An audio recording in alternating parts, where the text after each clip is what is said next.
Well, thank you very much, Gabi, for joining us. And of course, we would love to know more about your project. Okay, awesome. Well, my name's Gabby. I work for an organization called the California Migration Museum, which is a new initiative. It's not a typical museum in the sense that we have a physical building with objects that are curated, but we're a virtual museum. And so we have an app.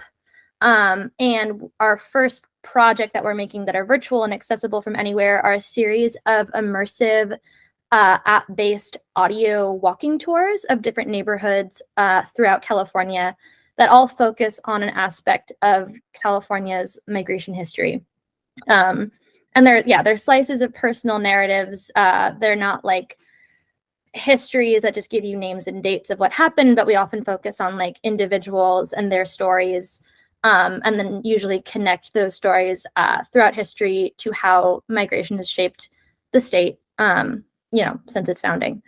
And now we're expanding the tours to Los Angeles. And the first one we're working on is a story about Mexican-American repatriation in the 1930s, which, if you don't know the history, basically during and after the Great Depression, the country, but also different localities, cities, mostly California and Texas, coordinated this huge effort to not necessarily deport people of Mexican heritage or Mexican Americans, but they spearheaded this program they called repatriation, which was like an incredibly coercive process, where basically a bunch of different agencies like welfare, hospitals, like local law enforcement, convinced people or bought, in a lot of cases, bought train tickets for families to move to Mexico. And this happened for about 10 years, starting in 1930. And then thousands of people of Mexican descent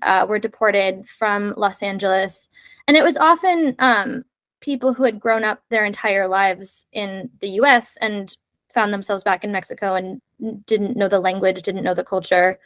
So that's the story that we're focusing on. And at the same time, the neighborhood, or like the specific area that we're creating the tour, we're creating the story around, is Olvera Street in downtown Los Angeles. So at the same time that this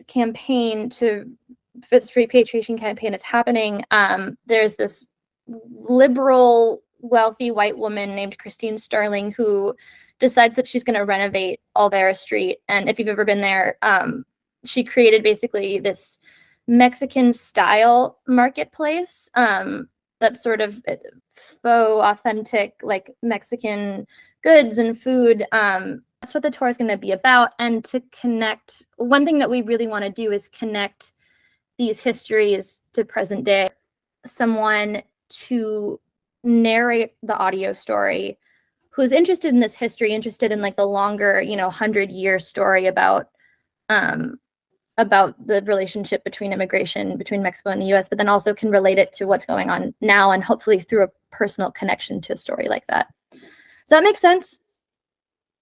Definitely. Gabi, thank you so much. It looks like it's an amazing job you guys are doing. You're bringing light to this part of history that's very important. And some cycles are repeating themselves. You're absolutely right. So thank you very much. And yes, of course, New Comienzos, that's a part of what we do, bring light to deportation, especially people that are being sent back to Mexico. But we also help people from our community in the U.S. As a matter of fact, we started in Los Angeles. I was living there for 1 year in the downtown area. Okay, yeah, you're familiar.